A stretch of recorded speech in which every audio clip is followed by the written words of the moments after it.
do presidente e não dos governadores. Vamos ver essa notícia, pedir para a produção nos ajudar aí, que até mesmo o Rodrigo Constantino, né, referência de comentarista, chegou a postar nas suas redes sociais uma matéria que saiu numa coluna do Correio Brasiliense, que fala que os governadores foram avisados que entre eles e Bolsonaro, os PMs ficariam com Bolsonaro, ficariam com o presidente. Vou começar aqui a nossa rodada de perguntas, né, começar com você, Flávia. Os governadores tentam aí, né, botar PM contra o povo, teve até mesmo aquele episódio triste na PM, onde aconteceu a morte do cabo Wesley Soares, né, mas parece que essas tentativas, elas não dão certo? Elas não dão certo. A PM, em sua maioria, para quem conhece um pouco, pelo menos aqui em São Paulo, a PM, em sua grande maioria, apoia, sim, o presidente Bolsonaro. Hoje, inclusive, foi aprovado lá na Câmara, o general Girão pode falar melhor, um projeto do deputado Carlos Jordi, que aumenta, que dificulta, na verdade, a soltura, a liberação de assassinos ou de quem comete crime contra policiais, militares. E a outra questão também está na Constituição, né? A Constituição fala que o governo federal pode requisitar para si os PMs, né? As polícias militares e estaduais. Então, são alguns fatores que levam as PMs a se posicionarem do lado do presidente. Inclusive, aqui em São Paulo, o presidente Flávia, da associação... Desculpa te interromper, só vou pedir para você falar um pouquinho mais alto, que o pessoal que está em casa quer te ouvir muito mais e muito melhor. Então, vou gritar aqui. Aqui em São Paulo, inclusive, o presidente de uma associação divulgou uma nota falando que se precisar escolher entre o governo estadual ou o presidente Bolsonaro, ele vai ficar do lado da Constituição, vai defender, sim, o Poder Judiciário, mas vai ficar do lado do presidente Bolsonaro. Deputado Girão, os governadores podem fazer algum tipo de retaliação, de politicagem contra os PMs? Infelizmente, quando nós entramos nessa Constituição Cidadã de 1988, que dizem os políticos da velha guarda, caracterizou o começo da nova república na história do Brasil. A gente tem vários tipos de república que foram identificados ou batizados pelos analistas políticos e pelos historiadores. Eu digo que, infelizmente, essa Constituição, desde que nasceu, vários políticos da velha guarda disseram que ela transformou o país no Brasil ingovernável. A começar pelo fato de que, no artigo 144, é muito claro quando diz que as forças policiais, elas são reserva do Exército Brasileiro. Então, elas precisam, sim, estar sempre sendo utilizadas, no caso de necessidade, fiscalizadas também no dia a dia, inspecionadas também no dia a dia, até porque cabe ao Exército Brasileiro autorizar a concessão ou a compra de armamento, de munição e tudo mais. Antigamente, a gente fazia, inclusive, a inspeção com notas que reprovavam as polícias militares. A Constituição de 88, ela mudou isso daí, infelizmente, entregou essa história das polícias militares, polícia de uma maneira geral, para as mãos dos governadores. E aí a gente tem, por exemplo, aqui no Rio Grande do Norte, a governadora ela se diz professora, mas na verdade ela é uma pessoa formada em pedagogia, é uma pedagoga, ela nunca deu aula de canto nenhum, em canto nenhum, e como é que ela pode comandar as polícias? O vice-governador dela é do Partido Comunista do Brasil, como é que um comunista pode comandar os órgãos de segurança pública se o negócio deles é fazer o comunismo, que não deu certo em canto nenhum do mundo? Então, lamentavelmente, o que a gente tem hoje é que nós temos as polícias não estando sendo governadas ou desgovernadas. E aí, essa carta assinada por 14 representantes de governo das unidades da federação, né, 13 estados e o DF, isso daí foi vamos dizer assim, é uma coisa midiática. Eles querem aparecer na mídia, querem aparecer para os seus governantes, tá certo? Para os seus governados, e isso daí não quer levar a coisa nenhuma, sabe por quê? Porque na hora que o Exército quiser, ele requisita e acabou. E não pode não colocar à disposição, porque senão estará infringindo a Constituição. O nosso presidente tem falado muito isso daí. Nós precisamos agir dentro das 4 linhas da Constituição brasileira. Isso daí é uma coisa que não pode acontecer de jeito nenhum. Então, eu não vejo medo disso. Agora, o medo que eu vejo qual é? Meninas, pessoal, é muito triste a gente pensar que o Brasil vai precisar passar por um período de brasileiros lutando contra brasileiros. Já não basta a luta do dia a dia combatendo o crime organizado. A gente vai querer entrar numa guerra civil. A gente vai querer entrar num ambiente de desarmonia, de discórdia, de briga, de guerra. Olha, eu rezo todo dia para não entrar numa guerra. Mas podem ter certeza que as nossas Forças Armadas estão preparadas para isso. As palavras que têm sido ditas pelo ministro da Defesa, pelo presidente da República e por todos aqueles que são ouvidos. Eu estou na reserva já há mais de 12 anos e quero dizer para vocês, as Forças Armadas estão prontas para serem empregadas a qualquer momento, porque essa é a missão delas. O artigo 142 é muito claro. Agora, eu rezo todo dia para não precisarmos entrar em guerra. Eu rezo todo dia para que essa harmonia entre os poderes volte a acontecer com as pessoas que fazem a cúpula desses poderes, entendendo a importância de voltarem a conversar. Não, eu não digo negociar, hein? Veja só, não se negocia a Constituição, não se negocia o que está escrito. Infelizmente, hoje nós temos um dos poderes que não cabe a ele escrever a Constituição, que é o poder judiciário, cabe a ele interpretar. Agora, ele não pode interpretar querendo reescrever. A doutora Flávia, que é advogada, deve saber muito bem sobre isso. Eles estão reescrevendo a Constituição e eles não foram eleitos para isso. Eles não têm vamos dizer assim, legalidade e condição nenhuma de reescrever a Constituição. Para isso, é preciso que haja uma nova Assembleia Geral Constituinte. Flávia, general, essa postura da PM em já se colocar de um lado mostra que eles não estão alheios ao cenário político no Brasil, que eles estão entendendo o que está acontecendo e talvez saibam o seu papel nesse cenário todo. Eu vou pedir mais uma vez, tanto para o general quanto para a Flávia, falarem um pouquinho mais alto. Natália, eu acho que a gente está num momento muito complexo da história do Brasil. Eu acho que não depende, a gente não tem que deixar só nas mãos dos militares, né, tanto da PM quanto dos militares. Eu acho que o povo brasileiro, nesse momento, é quem pode fazer a diferença para decidir o futuro da nação. A gente passou daquela fase de decidir no voto, agora a gente tem que decidir nas ruas. E não acho que seja carregando armas ou convocando o exército, pelo menos nesse momento. Eu acho que, apesar de muita gente entender que a corda já virou elástico e que a ruptura já aconteceu faz tempo, eu ainda acredito que é menos traumático para o Brasil que as Forças Armadas fiquem de fora e a gente consiga resolver a situação pela força do povo. E a única maneira é a gente, todos nós, no 7 de setembro, sair às ruas com a família toda para mostrar que o Brasil é do povo e não dos políticos de Brasília. General, seus comentários. Olha, perfeita, doutora Flávia. A senhora falou com sabedoria sobre isso daí. Eu cansei, durante meus 36 anos de exército, de ser chamado ou de ser empregado com a tropa para resolver problemas criados pelos civis. Grande parte dos problemas, dos conflitos, eram criados e ainda são criados pelos civis que fazem a política no Brasil. Então, não é justo que nós hoje, eu estou agora do outro lado, eu estou do lado da política, e o desgaste que a gente tem passado no dia a dia, conversando com as pessoas, argumentando e contra-argumentando, para que a solução venha na base da conversa, do bom senso, exatamente como diz o presidente, dentro das 4 linhas da Constituição, porque a Constituição é clara. Não cabe ao Poder Judiciário quebrar a independência dos poderes. Quando eles interferem na nomeação de um superintendente, de um diretor-geral da Polícia Federal, isso é quebra da independência, é quebra da harmonia. Quando os ministros do Supremo, na figura desse ministro, eu não gosto de falar o nome de quem não presta, você me desculpe, tá? Esse ministro que não tem cabelo na cabeça, esse cara está quebrando todas as regras. Ele prendeu um deputado, abandonando o artigo 53 da Constituição. O deputado Daniel Silveira é um preso político.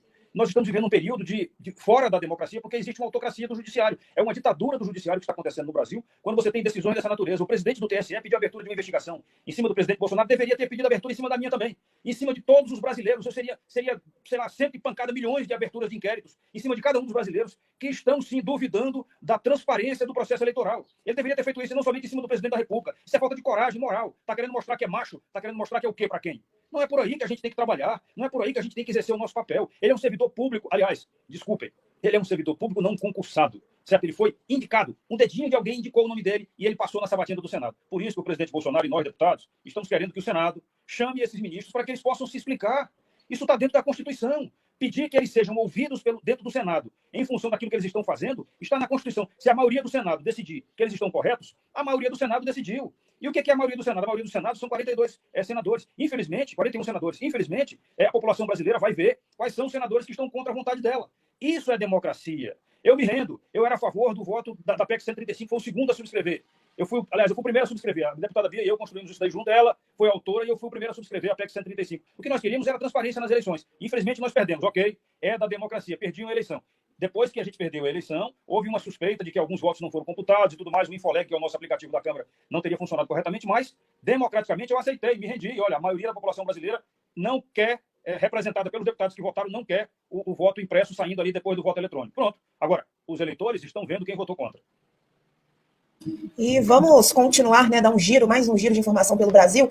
Mas antes, né, o Valdir Monteverde, ele falou assim, com certeza sairemos no 7 de setembro, sem dúvidas, respondendo, né, Flávia, você, bem, presidente Bolsonaro, sua tradicional live de quinta-feira, né, fez hoje mais uma live, e ele aproveitou esse compromisso que ele tem semanal com os brasileiros para revelar os esquemas do PT, que usava, né, dinheiro público para financiar ditaduras, né, junto com o presidente da Caixa Econômica, o Pedro Guimarães, o presidente mostrou, né, comprovou ali o rombo deixado pela era petista no banco público, e ainda prometeu fazer isso com o BNDES também, numa live aí mais para frente. Nós vamos assistir um trechinho do momento em que o presidente faz essa explanação. Vamos escutar. Vou deixar para a semana que vem ou na próxima. Eu quero ver se trago aqui o Mondezano, presidente do BNDES. Eu quero bater em várias coisas aqui. Você tem que entender o que aconteceu em gestões anteriores. Documental, que não tem garganta, não. Nós vamos falar sobre obras no exterior. Um documento do BNDES. Total emprestados para obras em outros países. Entre 98, pega lá atrás, e 2018. 98 pega Fernando Henrique Cardoso. A importância é pequena, é quase indesprezaível. O grosso, realmente, do emprestado para o exterior foi de 2003 a 2016. Pega Lula e Dilma. Né? Então, o total, Lula e Dilma é na ordem de 10 bilhões de dólares. Vezes 50, né? Tá um pouco mais de R$5 o dólar, tá aí 50 e poucos bilhões de reais. Vamos lá? Perdas para o Brasil no momento. Possíveis calotes no momento. Já está 1,5 bilhão de dólares. O que a gente faz com 1,5 bilhão de dólares? Quase 8 bilhões de reais. É o orçamento anual do Tarcísio. O que o Tarcísio faz? Com pontes, com rodovias, tá? O trabalho dele é espetacular. Tá? Com 8 bilhões de reais, se bem que parte do que o Tarcísio faz é com iniciativa privada. São as concessões. Tá? Mas, imagine você dobrando de 8 para 16 bilhões de reais o orçamento da infraestrutura. Ou para o Rogério Marinho, do MDR, Desenvolvimento Regional. Ele, com toda certeza, concluiria em poucos meses a transposição de São Francisco. Deixaria de faltar água no Nordeste. Quando o governo do PT investiu lá fora e podia ter levado água para o Nordeste. Não fez. Nós vamos ver isso aqui discriminado. Tá? Principais países que o governo aí emprestou dinheiro. Angola, 3,2 bilhões de dólares. Tudo em dólares aqui. Argentina, 2 bi. Venezuela, 1,5 bi. República Dominicana, 1 bi 200. Equador, 680 milhões. Cuba, 650 milhões. Países que estão devendo para nós. Venezuela. Pedrão, você é da Caixa, eu vou perguntar para você. Perguntar para o Buduzinho. Tu acha que o Maduro vai pagar, Buduzinho? Acho que não. Não vai pagar. Você se coloca no lugar do Maduro. Vamos lá. Você é o gordão, né? Porque o ditador é o único gordo, é o ditador. O resto todo mundo é pobre, magro, né? Passa fome. Você pagaria no lugar do Maduro? O ano passado, ou final do ano retrasado, pagamos uma parcela. Que avaliza somos nós. Exatamente. Nós não. Todo mundo está ouvindo aqui. É o próprio Tesouro. Então, olha só, eu peguei dinheiro do FAT, do Fundo de Amparo ao Trabalhador, e paguei uma parcela de juros que a Venezuela não pagou para o BNDES. A empresa não bateu em mim. Parabéns, né? Quer se bater em mim e falar, olha, eu estou pagando por força de contratos lá do governo do PT com a Venezuela. Presidente, nisso tem um ponto importante que o presidente falou. Fundo de Amparo ao Trabalhador. A pergunta para todos nós é o que o Fundo do Amparo ao Trabalhador, os brasileiros, tinha que fazer investindo fora do Brasil, em Venezuela, Cuba, ou quando você tem tanta gente precisando de crédito. Ou seja, não seria muito melhor investir para as pequenas empresas ou microcrédito? Aí o pessoal fala que eu estou concluindo obras do PT. É verdade. É verdade. A obra está parada há 10 anos. Agora, obras lá fora, todas foram concluídas. Você vê o Porto de Mariel, rodovias, né, aqui na América do Sul, aeroportos, metrô. É uma maravilha. Realmente, parabéns ao PT. Fez obras maravilhosas fora do Brasil. Comprovado, Flávia, general, que muito se falava durante muito tempo e com informações internas da Caixa Econômica agora, que nós financiamos ditaduras. Vou começar com você, Flávia. Lamentavelmente é isso daí. Eu morei na fronteira com a Venezuela e vi isso daí. A gente lê e fica sabendo das informações e vemos as fotografias na época do pessoal do PT lá no Porto de Mariel. Não sei se vocês sabem, o presidente não falou aí, mas o Lula, quando era... falei o nome dele, desculpem. Pelo amor de Deus, desculpem. Podem bater nos seus ouvidos, limpem os seus ouvidos. Não vou falar mais o nome de quem não presta. Mas esse cara que tem 9 dedos, ele mandou 25 milhões para ajudar a faixa de Gaza lá, os exportadores de terrorismo, os árabes exportadores de terrorismo. Vejam só, não são todos os árabes, mas alguns são exportadores de terrorismo, sim. E ele mandou 25 milhões para lá para poder construir habitações. E o Brasil precisava de habitações. Agora, hoje, o ministro Rogério Marinho, que está fazendo excelente trabalho no Ministério do Desenvolvimento Regional também, colocou dizendo que o Brasil agora está no rumo certo, porque 5 bilhões que, ao invés do BNDES mandar lá para fora, estão sendo utilizados para fazer a construção de barragens ou recuperação de barragens, fazendo com isso, trazendo a segurança hídrica para o nosso país. Então, dinheiro que era utilizado lá fora não está indo mais lá para fora. E pasmem, meninas, pessoas que nos assistem, esse recurso tinha até aprovação do Congresso Nacional. Meu Deus do céu. Olha, realmente, o nosso eleitor tem que fazer isso aqui com os olhos, ó. Arregalar os olhos, tem que abrir os olhos na hora da eleição, porque, pelo amor de Deus, não pode mais votar em gente safada que fica apoiando esse tipo de coisa de pegar dinheiro nosso e levar lá para fora. Agora a gente sabe por quê, né? Hein, doutora Flávia? Ele queria sentar na cadeira da ONU, ele queria ter um assento lá, queria ser convidado para ser presidente da Organização das Nações Unidas. É muita cara de pau, sujeito que invoca o analfabetismo, dizendo que ninguém precisa estudar, não, porque ele não estudou e chegou a presidente da República. Ele falou essa frase, sim, as pessoas precisam se lembrar disso. Ele falou isso desmerecendo as pessoas que estudam de manhã, de tarde, de noite, de madrugada, quase não dormem, para ter um curso superior, ter uma formação e serem pessoas dignas e honestas. Ditaduras em vários lugares, Flávia, teve o nosso dinheiro, né? E normalmente ligada ao Foro de São Paulo, né? A gente não pode esquecer disso. São parceiros, né? Eram parceiros do governo brasileiro numa grande empreitada aí pela América Latina e também a gente vê que pela África também. É muito complicado a gente ver agora esse cidadão com a maior cara lavada, solto pelo STF, poder ser eleito presidente da República e fazer daí para pior, porque eles perderam a vergonha, né? Hoje eles atacam que não há vacina, precisa aumentar o Bolsa Família, o auxílio emergencial é pouco, e não falam do dinheiro que eles deram para a fundo perdido para vários países, porque muitos deles obviamente não vão pagar, e que poderia ter ido para a saúde, construíram estádios e deixaram gente morrendo na fila do SUS. Então é uma cara de pau tão grande, é uma hipocrisia tão grande que chega a ser revoltante. Agora Deus queira que ilumine o Brasil, que a gente consiga ter, apesar das urnas eletrônicas, o voto impresso não ter sido aprovado, a gente tem uma efetiva fiscalização, principalmente por parte dos militares que estão sendo convocados agora para acompanhar todas as auditorias. Eu quero acreditar ainda que nem tudo está perdido. E, em general, a última vez, né, que o presidente Bolsonaro fez uma revelação em uma live, ele sofreu retaliação, inclusive pediram para tirar post do ar. Corre o risco de mais retaliações de membros de instituições de justiça em cima do presidente por conta dessa nova revelação que ele fez? Olha, isso vai acontecer sempre, tem acontecido já ao longo desses 2 anos e 8 meses, e a gente sabe que não vai parar, tá? Então, o que a gente tem que fazer é fazer com que a população brasileira possa cada vez mais acessar as redes sociais, acessar a mídia independente como vocês. Mais uma vez, eu queria cumprimentar vocês pelo trabalho sério, trabalho compromissado com a busca da verdade, que como deveria ser de todas as emissoras, de todos os órgãos da mídia brasileira e mídia internacional. Tá? Então, cabe sim, a gente corre risco deles quererem de novo fazer isso daí contra o presidente, mas o que a gente espera exatamente é que a população abra os olhos. Chega da gente cantar deitado eternamente em berço esplêndido. Está na hora de acordar, e o Brasil começou a acordar em 2018. E que permanecemos acordados, né? E vamos falar um pouquinho dessa censura, dessa grande censura que nós estamos sofrendo, né? Os canais conservadores, e sobre censura, né? Vamos falar também sobre essa desmonetização dos canais conservadores imposta pelo TSE, pegou todos de surpresa. Vamos falar também de temas que aconteceram hoje, né? Mas, Flávio, eu quero saber de você, do seu ponto de vista, né? Principalmente do ponto de vista da lei, você como advogada, como avalia essa decisão do TSE de cada vez mais tirar fôlego financeiro, dessa vez, dos canais de mídia conservadora? Natália, é difícil falar em lei no Brasil, porque a lei ela não está sendo seguida há muito tempo. Essa decisão do TSE, ela tem diversas ilegalidades. A primeira ilegalidade é que ela começa, ela se origina de um inquérito, que é o inquérito das milícias digitais, né, juntamente com o inquérito dos atos antidemocráticos, 2 inquéritos que são completamente ilegais. Mais uma vez, um ministro, agora do TSE, toma uma decisão sem ao menos consultar a PGR, ou o Ministério Público Federal. Eu entendo que o que foi feito lá, a desmonetização, ela é um confisco. E mais, a Constituição é muito clara na hora que fala de confiscar, né, ou bloquear rendimentos, que são verbas alimentares. A pessoa trabalha com aquilo e sobrevive licitamente com aquela verba. Além disso, é muito difícil hoje, aliás, o ministro Barroso abriu a sessão do TSE falando que é preciso ser combatidas as fake news e os ataques às instituições.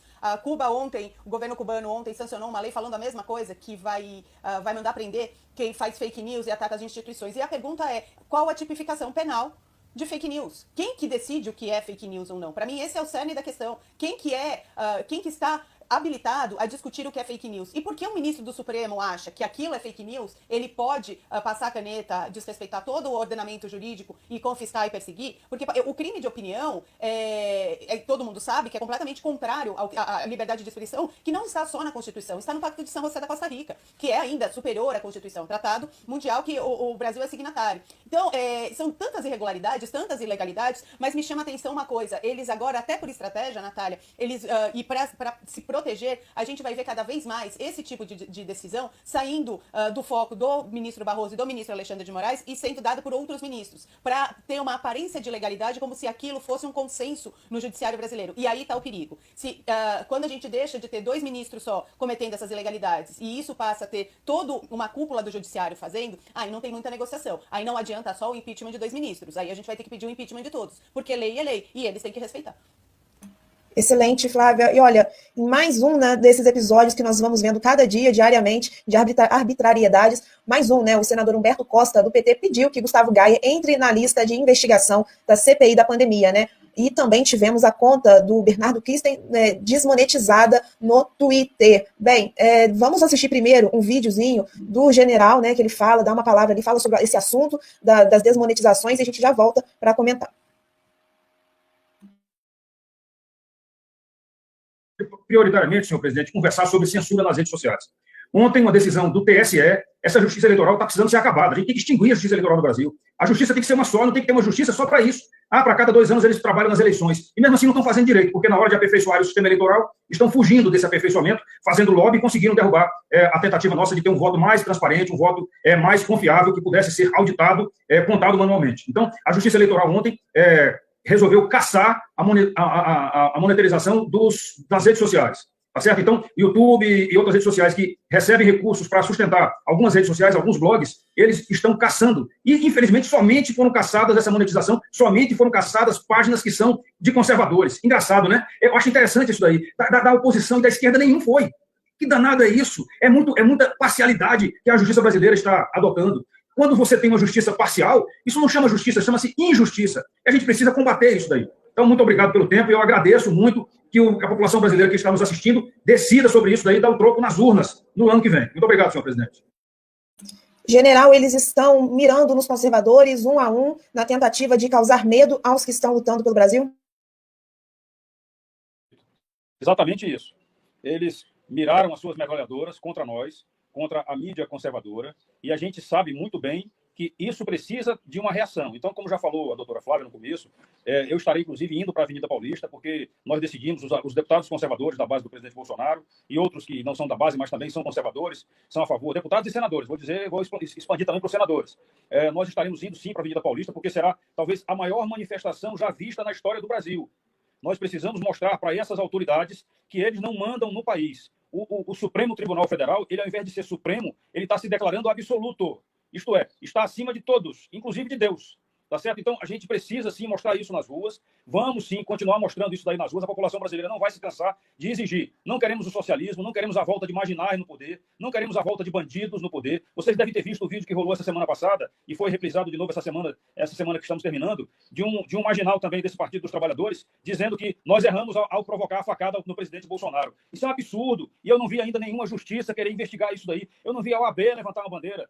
A OAB também precisa de democracia, os advogados conservadores estão reagindo a isso. Parabéns aos advogados conservadores. Parabéns aos advogados que fazem jus a um juramento de defender o direito, de defender a sociedade. É isso que a gente precisa. Cada brasileiro tem o direito e o dever de fazer isso daí.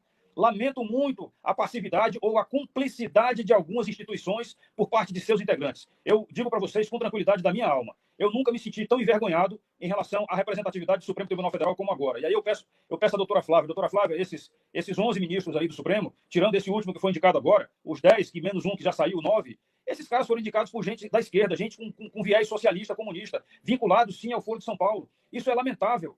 O Brasil não poderia nunca ter nomeado pessoas que não têm a coragem moral de se declararem, por exemplo, suspeitos de decidir num julgamento em cima de alguém que eles eram empregados. O cara foi advogado do PT, foi trabalhador da Casa Civil e depois ele está lá defendendo a pessoa que o indicou. Eu sou contra, sim, eu sou contra a indicação desse jeito. O presidente Bolsonaro está indicando o segundo ministro supremo. E os dois são pessoas indicadas por ele, eu sou contra isso. O presidente da República não tem que fazer isso, não. Esses caras têm que ser eleitos dentro de uma massa, de universo, de pessoas que passaram no concurso público, que foram já considerados juízes, magistrados, que têm uma experiência no mínimo de 10 anos de juízes, para que eles possam julgar com experiência. Qual é o notório saber jurídico de alguém que não passou nem no concurso para juiz? Ave Maria, olha, no meu Nordeste, na época de Lampião, era mais fácil de resolver essas coisas. Eita, general. Flávia, o que a defesa pode fazer nesse momento? Como que um advogado se prepara nesse momento, nesse cenário de instabilidade jurídica? Sente e chora, né, Natália? Quando teve a decisão do TSE, do ministro corregedor do TSE, o Salomão, a gente temos um grupo de advogados enorme, né, e que a gente se conversa, o grupo, inclusive, que o general falou, dos advogados conservadores que lutam hoje para ocupar a OAB, até agora ninguém sabe a quem recorrer, Natália. Tem uma discussão no nosso meio jurídico, diversos juristas que escreveram livros adotados em faculdade, adotados até como referência nas provas da OAB, ninguém sabe o que fazer. Para quem que recorre uma decisão de um juiz corregedor do TSE de algo de pessoas comuns que não são candidatos, não são nada, que não são vinculados a candidato nenhum, porque o presidente Bolsonaro nem candidato né? Por que questionou a urna eletrônica? E se está questionando a urna eletrônica, o TSE se sente ofendido, que procura os meios legais, né?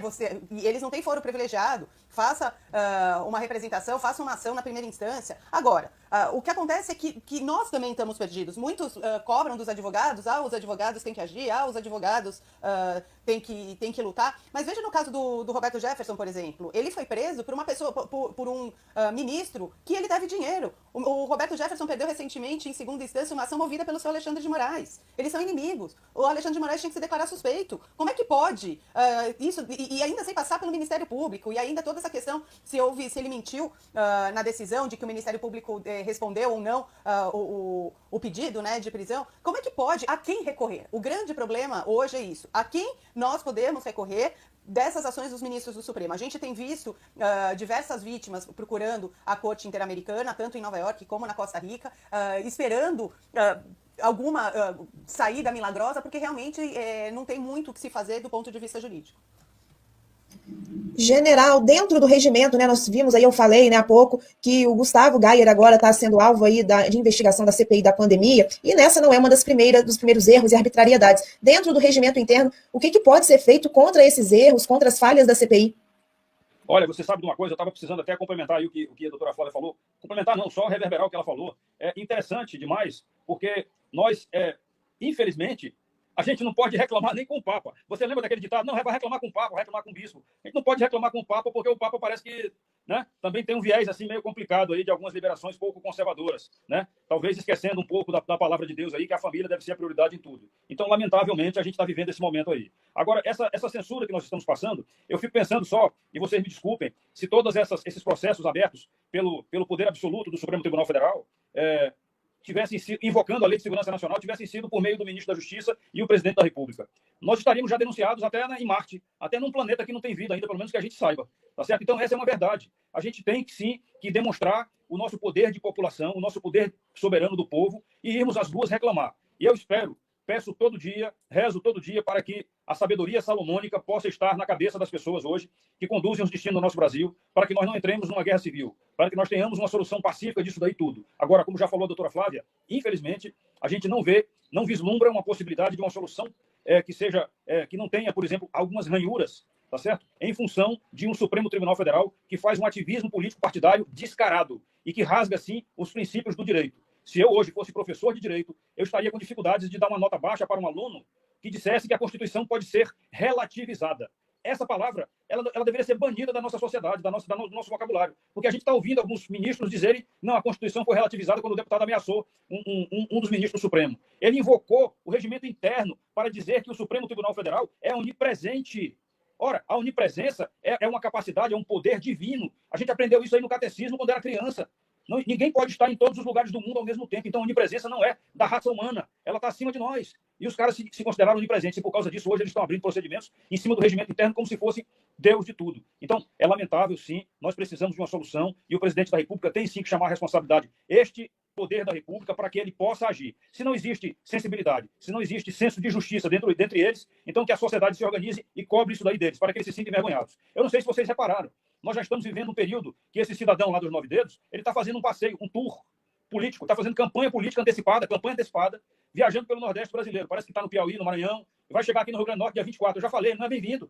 Ele não é bem-vindo. Aliás, se ele tivesse coragem moral, ele deveria estar fazendo essa viagem na aviação comercial, ou de ônibus, ou de trem, ou de jumento. Aliás, o jumento seria até mais apropriado, né? Porque teria dificuldade de identificar quem seria o mais jumento de todos. Mas esse cara está viajando em jatinhos particulares. Quem é que está pagando esse combustível? Quem é que está pagando o jato, o aluguel dessa aeronave? É muita cara de pau. Ele sabe que se ele entrar no avião comercial, vai ser vaiado. Só não vão jogar ovo, porque eu acho que o ovo vale muito mais. Flávia, ainda sobre a CPI, né? Você fez uma pergunta em suas redes sociais, eu vou ler ela aqui rapidinho, né? Se a CPI pode quebrar o sigilo do advogado de Bolsonaro, acho que agora Bolsonaro pode requerer a quebra de sigilo dos advogados de Adélio. Não? Aí a gente pergunta, né, Flávia, por que não? Por que isso não é feito? Por que esses dois pesos e essas duas medidas?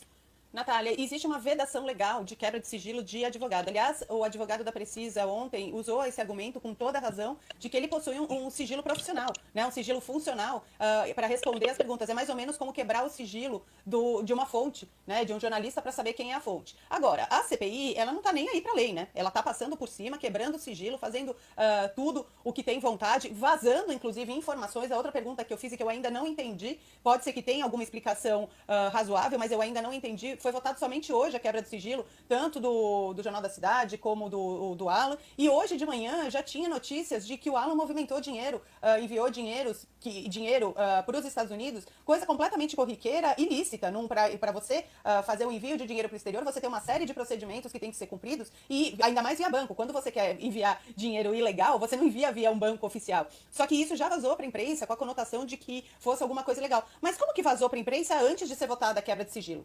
Como é que o sigilo já estava quebrado se só foi votado hoje? Então, algumas coisas acontecem na CPI e, como o general Girão falou, no caso dos advogados, a OAB está calada. Como são advogados que não pertencem à patota lá da cúpula da OAB, eles estão calados. Porque quando teve o pedido de quebra de sigilo dos advogados do Adélio, quem recorreu foi a OAB. Agora, silêncio total. Deputado, o presidente Bolsonaro falou, né, nesse último fim de semana, que apresentaria pedido de impeachment dos ministros, né, Barroso e Alexandre de Moraes. O senhor acredita que ele fará isso? Olha, com certeza, viu, Natália? Com certeza, não tenho dúvida nenhuma de que o presidente Bolsonaro vai fazer isso sim, porque ele não é um homem de meias palavras, tá? Eu só gostaria que ele fizesse isso, já que eu não estou mais em Brasília, precisei vir ao Rio Grande do Norte, que ele fizesse isso somente na segunda-feira, mas pelo visto eu acho que ele vai fazer amanhã, tá? Hoje ele conversou com o advogado-geral da União para dar um ponto final no pedido. Na verdade, o que nós precisamos, sim, é que todas as forças, e se nós tínhamos dado essa ideia de que fosse feito isso daí de novo, por meio de alguns deputados, nós, não sei se vocês lembram, no começo de 2019, eu e mais 16 deputados, entramos com um pedido de impeachment de 4 ministros do Supremo, que deram uma decisão contrária à Constituição, legislando. Então, não cabe ao ministro do Supremo legislar. Quem quiser fazer isso daí, que saia do Supremo, que vá concorrer nas eleições, se candidate a alguma coisa, vá convencer a população para votar neles e, se eleitos, aí sim, possam trabalhar na Câmara e no Senado para que possam legislar. Fora isso daí, como judiciário, eles não podem legislar. E eles sabem muito bem disso, tá? Mas, infelizmente, eles estão rasgando. Agora, sobre a CPI, eu não sei se vocês estão acompanhando também, nós conseguimos aqui, por meio dos deputados estaduais aqui, corajosos aqui no Rio Grande do Norte, abrir aqui no Rio Grande do Norte, na Assembleia Legislativa Estadual, uma CPI para investigar, sim, os desvios de dinheiro por conta da pandemia do coronavírus, tá? E o primeiro requerimento aqui para que sejam ouvidos são as pessoas integrantes do consórcio do Nordeste, o tal do secretário executivo Carlos Gabas, que a CPI do Senado impediu desse cara ser ouvido. Ora, vocês imaginem, ele como representante do consórcio Nordeste, secretário executivo de 9 deputados, 9 governadores de 9 estados, esses caras desviaram 48 milhões do dinheiro que foi liberado no meio do ano passado, logo no começo da pandemia, para a compra de respiradores. O presidente Bolsonaro determinou a liberação desses recursos na época que as pessoas mais precisavam ter respirador para poder conseguir, né, respirar, em função de que o vírus no começo afetava muito a parte pulmonar. Esse dinheiro foi desviado, nunca chegou nenhum respirador, nem quebrado, nem alugado. Tá certo? E a CPI do Senado não quer ouvir. Por quê? Porque vai envolver alguns governadores que não interessam. Um cara do Pará, o filho do relator, o tal lá do Calheiros, lá de Alagoas, vai ter que ser ouvido. Né? A turma do PT toda aí, do Ceará, daqui do Rio Grande do Norte, todo mundo teria que ser ouvido. Porque desviaram o dinheiro, sim. Compraram respiradores de uma empresa especializada na venda de produtos da maconha, a tal da Hemp Care. Uma vergonha isso. Lamentável. Flávia, bem, o jornalista, né, Augusto Nunes, ele disse a seguinte afirmação, né, o TSE igualou o Brasil a Cuba e a Venezuela. É válida essa afirmação do jornalista?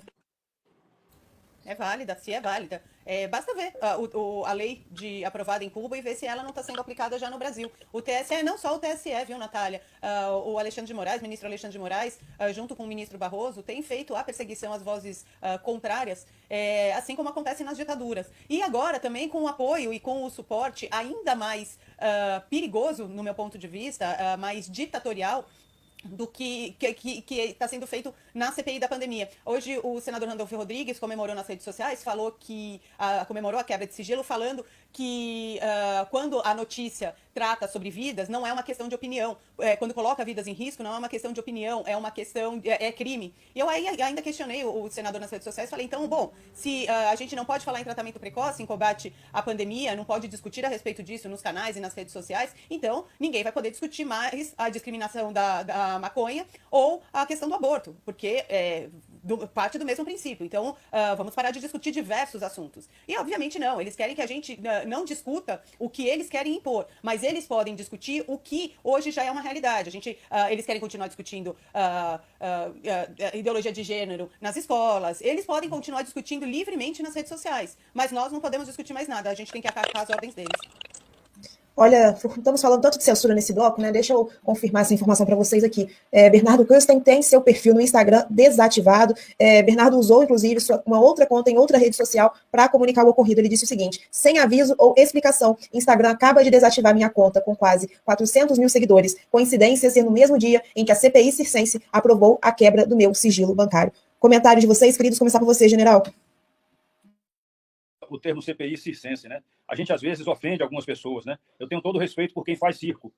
Eu, quando criança, já levei meus filhos e netos ao circo. O circo é um local de alegria, de suspense, mas é um local que vende-se uma fantasia também, tá? Essa CPI não merece nem ser chamada de circense, porque, desculpa, Natália, ela não merece ser chamada de circense porque ela é CPI da vergonha, ela não quer a verdade. Ela quer maquiar uma verdade em função de interesses políticos partidários de alguns senadores. Lamentavelmente, a gente está vivenciando isso daí. Mais uma vez eu digo, a censura que a gente está passando pelo Brasil hoje, ela precisa ser combatida. E um dos temas que nós iremos levar à Avenida Paulista no dia 7 de setembro é exatamente isso. É pela liberdade de expressão, pela liberdade de opinião, pela soltura do deputado Daniel, pela liberdade dos órgãos da mídia independente de fazerem a sua parte, porque a pessoa que mais caracterizou muito bem Brasília, essa semana passada, ela colocou uma figura de uma porca, certo? Deitada na esplanada dos ministérios e cheio de porquinhos ali mamando nas tetas daquela porca. O que está acontecendo em Brasília é isso. Esses que perderam o poder é a luta do poder pelo poder. Maquiavel, no século XIX, falava no século XVIII, falava os fins justificam os meios. Isso daí cabia, talvez, naquela época. Hoje, no momento atual, a gente não pode mais aceitar isso, não. Essa frase maquiavélica ficou no passado.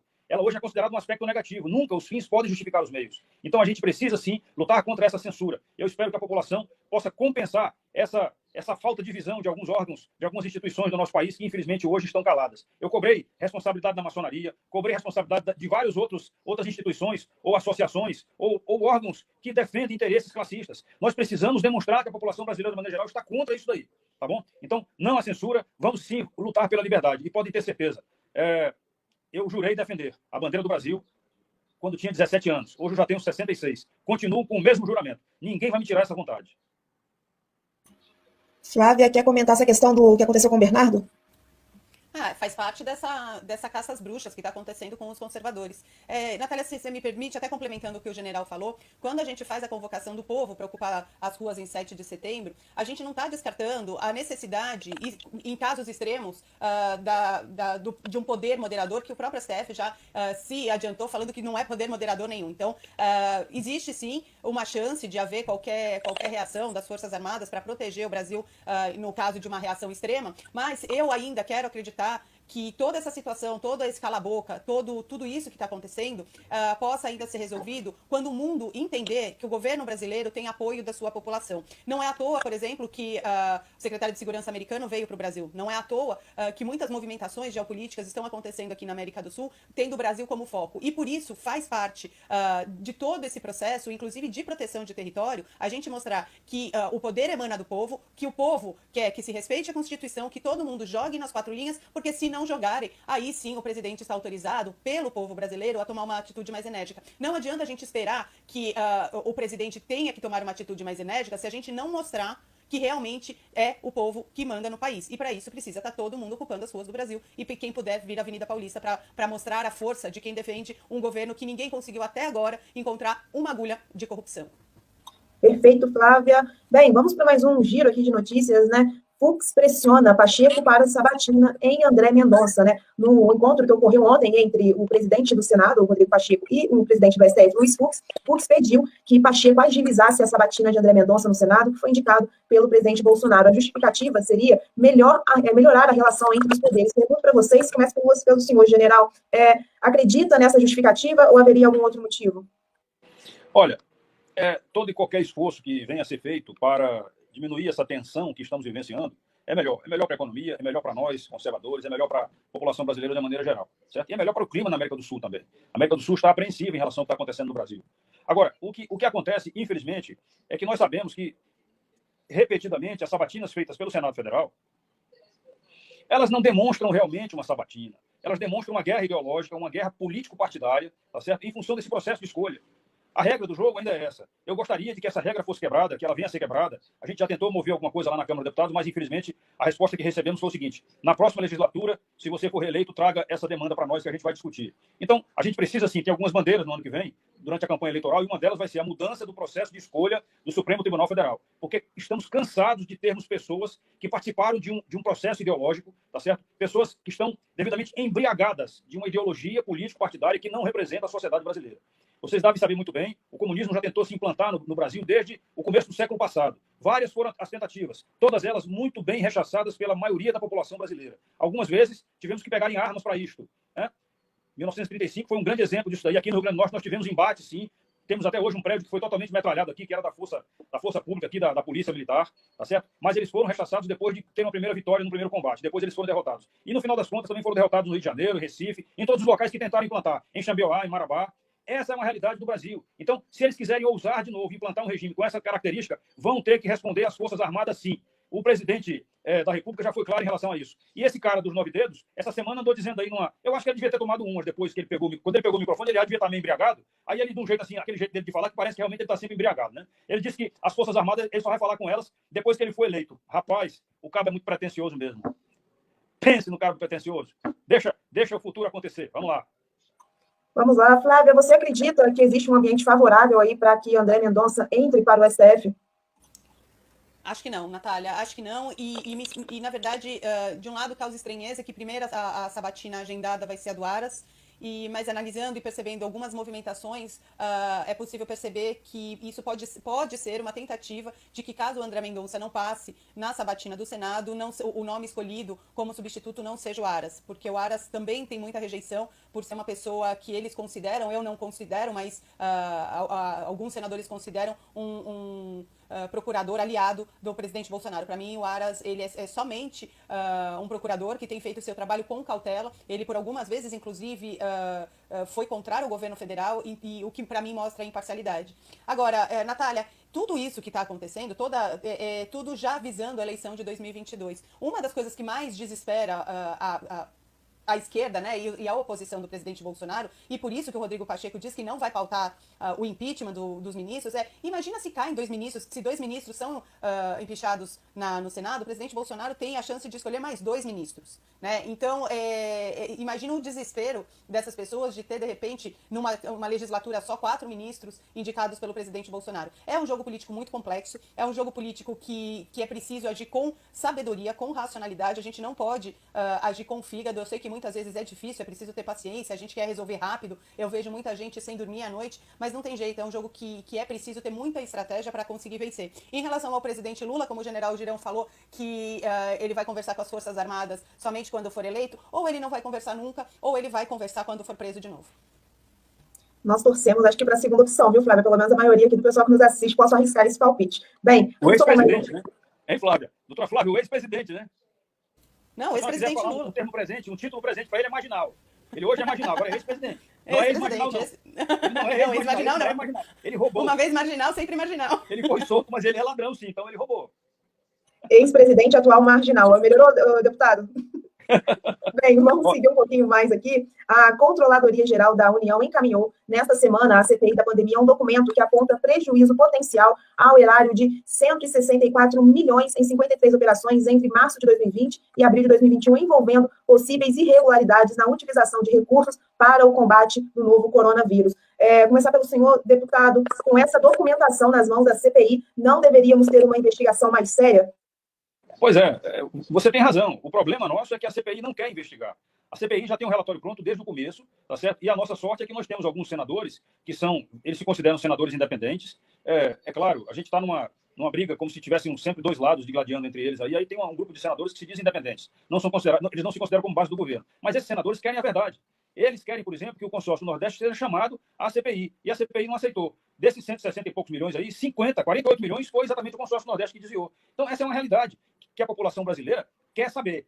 Bem, se eles estão dizendo que vão terminar a CPI em setembro, eles podem ter certeza que no dia 7 de setembro, as vozes das ruas também vão cobrar da CPI a verdade sobre os desvios ocorridos durante a pandemia do coronavírus. Vocês vejam, quando nós aprovamos uma lei lá emergencialmente, autorizando que governadores e prefeitos fizessem aquisições com dispensa de licitação, eu tinha certeza absoluta que isso daí ia acontecer. Infelizmente, a natureza humana do gestor brasileiro, com exceções, é uma natureza humana de gente da ilegalidade, de gente sem vergonha, gente safada, tá certo? Gente que não tem vergonha na cara. Como diz no meu Nordeste, gente que não vale o que o gato enterra. Essa é uma verdade, tá bom? Então, infelizmente, a CPI não está investigando isso e a gente lamenta. Mas eu tenho certeza absoluta que a Controladoria, que a própria Polícia Federal vão sim investigar isso daí e vão mostrar para a população brasileira, de novo, operações que estarão sendo geradas em função desse desvio. Infelizmente, se nós tivermos, de novo, ministro do Supremo soltando, né? Porque tem um ministro lá que é chamado de ministro laxante, né?